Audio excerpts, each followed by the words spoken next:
हे दोस्तों नमस्कार। UP GK के पार्ट नंबर 3 में आप सबका एक बार फिर से बहुत बहुत स्वागत है। दोस्तों पार्ट 1 पार्ट 2 अगर आपने नहीं देखा है तो मैंने प्लेलिस्ट बना दिया है, आप वहां पर जाकर के देख सकते हैं, या UP GK by D Guruji search करेंगे यूपी अपने यूट्यूब चैनल पर तो आपको वहां पर देखने को मिल जाएगा।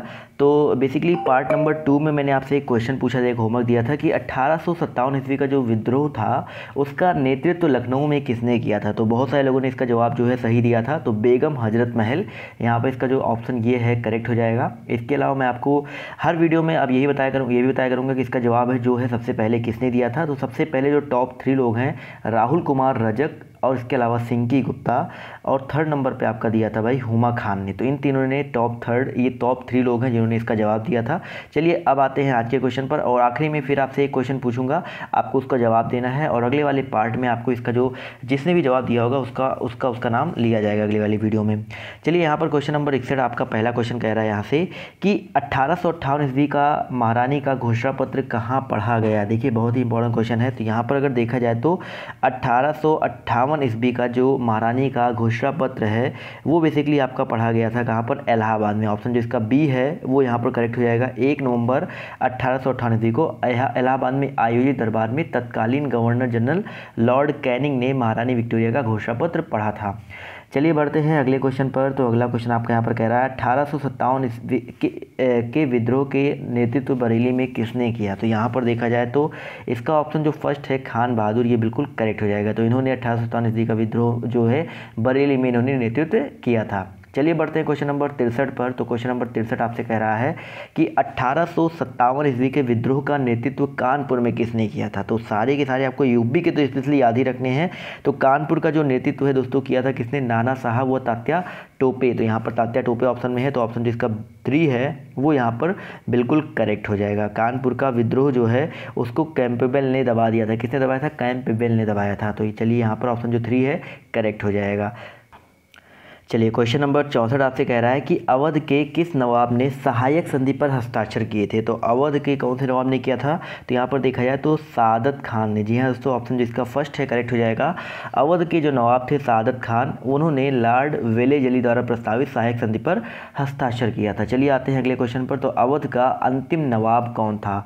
अवध का दोस्तों जो अंतिम नवाब था वो कौन था, तो यहाँ पर देखा जाए तो अवध का अंतिम नवाब वाजिद अली शाह था, यानी कि ऑप्शन जो इसका 3 है वो करेक्ट हो जाएगा, जिसे ब्रिटिश रेजिडेंट जेम्स आउटर की रिपोर्ट के आधार पर कुशासन का आरोप लगाकर अपदस्थ कर दिया गया था। तो ऑप्शन जिसका 3 है वो बिल्कुल करेक्ट हो जाएगा।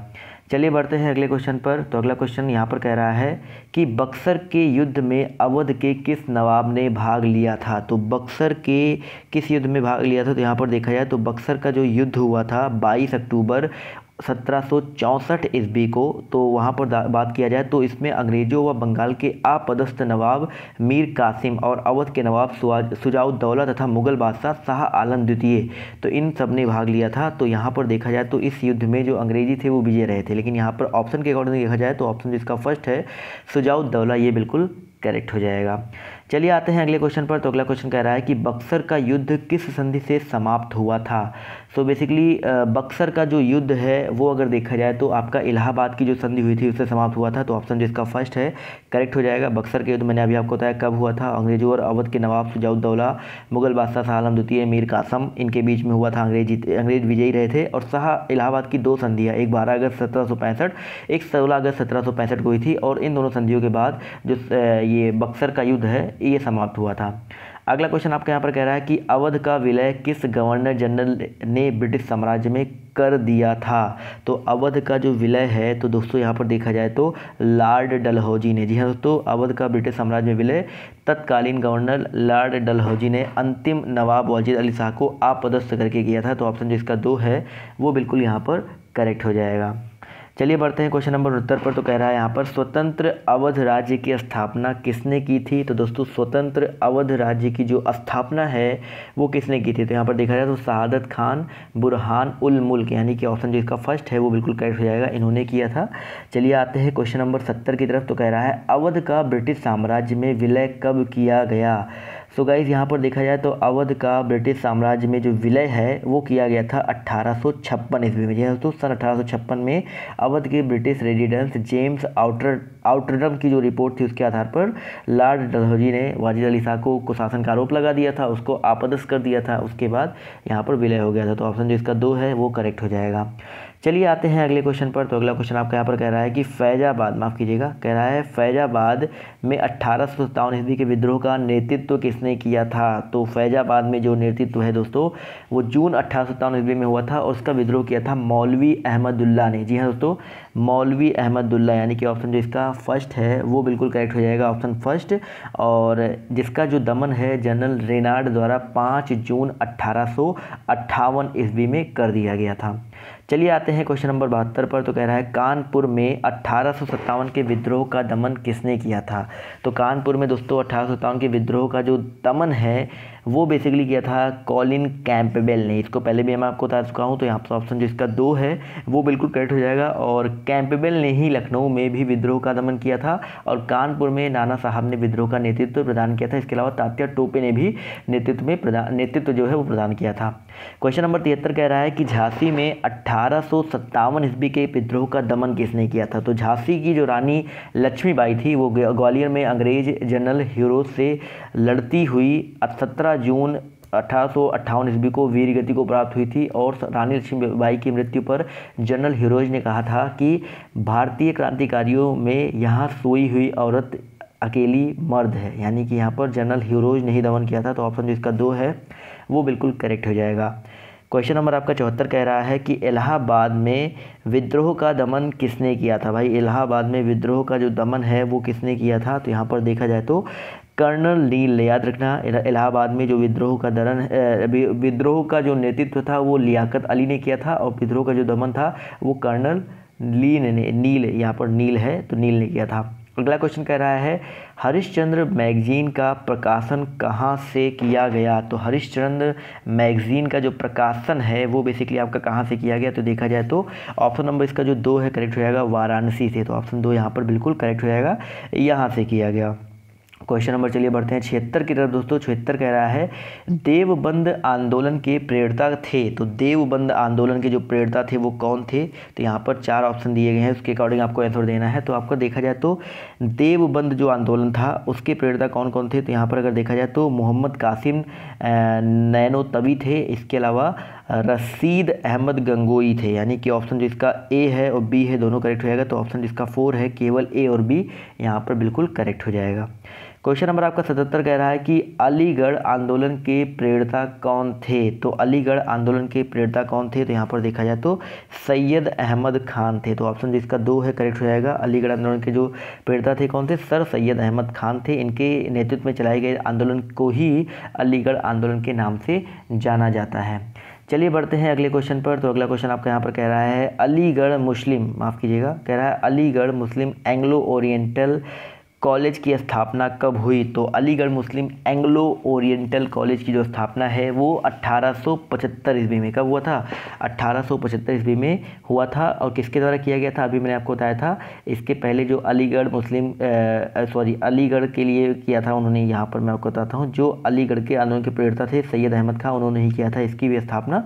तो यहाँ पर ऑप्शन नंबर इसका जो 3 है सर सैयद अहमद खान और 1875, ये बिल्कुल करेक्ट हो जाएगा।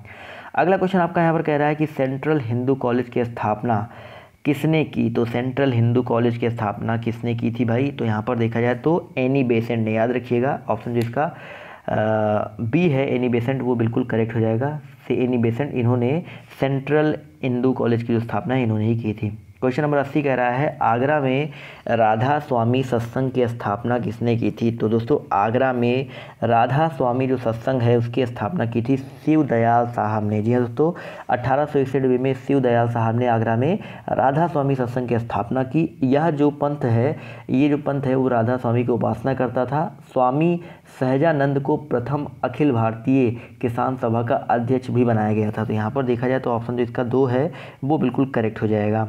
चलिए आते हैं अगले क्वेश्चन पर। तो क्वेश्चन नंबर आपका 81 कह रहा है काशी हिंदू विश्वविद्यालय के संस्थापक कौन थे। तो दोस्तों काशी हिंदू विश्वविद्यालय के जो संस्थापक थे वो पंडित मालवीय थे। सेंट्रल के कौन थे, मैंने आपको बताया था एनी बेसेंट, लेकिन काशी के कौन थे, पंडित मदन मोहन मालवीय। तो ऑप्शन जो इसका 3 है वो बिल्कुल करेक्ट हो जाएगा। जी है दोस्तों, 81 का जो 3 है वो करेक्ट हो जाएगा। सेंट्रल हिंदू कॉलेज भी जो आपका बनारस में ही है वो 1898 ईस्वी में एनी बेसेंट द्वारा करवाया गया था, लेकिन आपका जो क्या बोलते हैं बनारस हिंदू विश्वविद्यालय है जो कि 1916 ईस्वी में मालवीय जी के प्रयासों से बनारस हिंदू विश्वविद्यालय बना था। तो ऑप्शन जो इसका 3 है यहाँ पर ये करेक्ट होगा। अगला क्वेश्चन कह रहा है यहाँ पर सरोजनी नायडू कांग्रेस के किस सम्मेलन में अध्यक्ष बनी। तो सरोजनी नायडू जो थी वो 1925 ईस्वी में कांग्रेस कानपुर अधिवेशन में, कौन से भाई, कानपुर अधिवेशन में अध्यक्ष बनी थी। तो ऑप्शन जो इसका 2 है वो करेक्ट हो जाएगा। क्वेश्चन नंबर आपका 3 कह रहा है कांग्रेस के किस अधिवेशन में जॉर्ज यूल प्रथम अंग्रेज अध्यक्ष बने थे। तो जॉर्ज यूल जो थे वो इलाहाबाद, ऑप्शन जो इसका फर्स्ट है वो करेक्ट हो जाएगा। दोस्तों कांग्रेस के किस अधिवेशन में भाई, इलाहाबाद अधिवेशन में। तो यहाँ पर ऑप्शन जो फर्स्ट है वो बिल्कुल करेक्ट हो जाएगा, जो कि 1888 ईस्वी में हुआ था, जॉर्ज यूले। चलिए बढ़ते हैं क्वेश्चन नंबर 84 पर। तो कह रहा है काशी हिंदू विश्वविद्यालय की स्थापना कब की गई। तो काशी हिंदू विश्वविद्यालय की जो स्थापना अभी मैंने आपको बताया था किसने किया था, पहली बात तो पंडित मदन मोहन मालवीय ने 1916 ईस्वी में। तो ऑप्शन जो इसका 3 है वो यहाँ पर बिल्कुल करेक्ट हो जाएगा। माफ़ कीजिएगा। क्वेश्चन नंबर 85 आपसे कह रहा है कि सेंट्रल हिंदू स्कूल यानी कि CHS की स्थापना कब हुई। तो सेंट्रल हिंदू स्कूल की जो स्थापना है वो एनी बेसेंट द्वारा 1898 ईस्वी में किया गया था। तो ऑप्शन जो इसका 4 है वो बिल्कुल करेक्ट हो जाएगा। CHS इस समय काफ़ी सारे लोग इसका फॉर्म भरते हैं, हाई स्कूल इंटर के लिए होता है। अगला क्वेश्चन आपका यहाँ पर कह रहा है कि कांग्रेस के किस अधिवेशन में कांग्रेस व मुस्लिम लीग में समझौता हुआ। तो कांग्रेस के 1916 ईस्वी के लखनऊ अधिवेशन में, जी हाँ, तो लखनऊ अधिवेशन में क्या हुआ था, कांग्रेस व मुस्लिम लीग में समझौता हुआ था।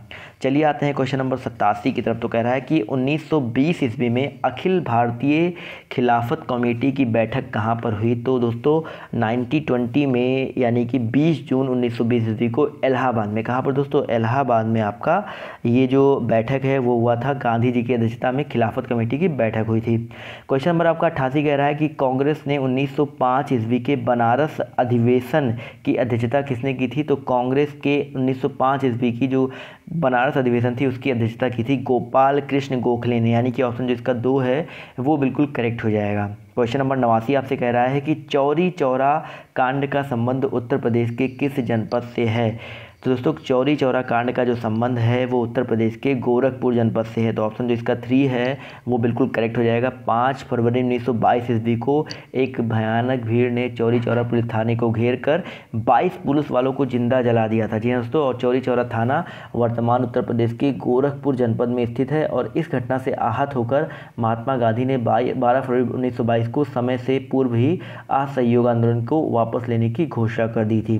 तो यहाँ पर ऑप्शन जो 3 है करेक्ट हो जाएगा। अब आते हैं आज की होमवर्क पर। तो आज का होमवर्क है स्वराज पार्टी की स्थापना कहाँ पर की गई थी। तो क्वेश्चन नंबर 90 का जो जवाब है आपको कमेंट करके देना है। सो गाइस, अगर आपको ये जो वीडियो है पसंद आया है तो प्लीज़ आप लोग कमेंट करके बताइएगा।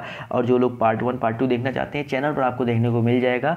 इसके अलावा दोस्तों अगर आपने अभी तक चैनल को सब्सक्राइब नहीं किया तो यार किस चीज़ का वेट कर रहे हो, तो जल्दी से चैनल को सब्सक्राइब कर लो जिससे आपको नोटिफिकेशन जो है वो मिलते रहे। तो सो गाइस, आज की वीडियो से इतना ही। बाय, टेक केयर, जय हिंद, जय भारत। मिलते हैं आप सबसे नेक्स्ट वीडियो में।